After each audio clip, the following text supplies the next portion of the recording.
Alright, this is Stiles Peak, a little over 3,000 feet, and you really can't see much. It is cloudy, fogged in, but at least it's not raining. Yesterday it rained all day, and it was cold, and when I got to the shelter, pretty much everything I owned was wet. Whatever, do what you gotta do, and it was a cold night. I slept without long johns because they were soaked through, and whatever. Anyway, this is day 4 out of Rutland. Doing the Long Trail southbound, but like I mentioned, this is no eating, so day 4 of no eating, hiking the trail till I get to Mass.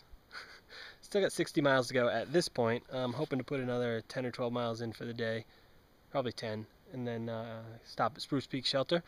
But yeah, this is, there's the thing, Stiles Peak, backpack, and went over Peru Peak and not Bromley, what the heck was the other one? Baker Peak, and just had no energy climbing. I got no energy on the climbs.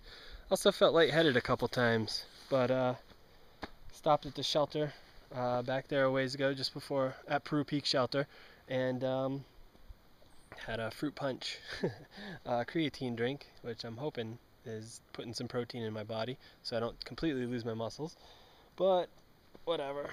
So that was my lunch, and now it's just a matter of pushing 10 more miles till I get to Spruce Peak Shelter on the other side of where I could go into Manchester, which really sucks because I know there's a McDonald's right down the road, and I could so go for about 5 or 6 double cheeseburgers with extra onions.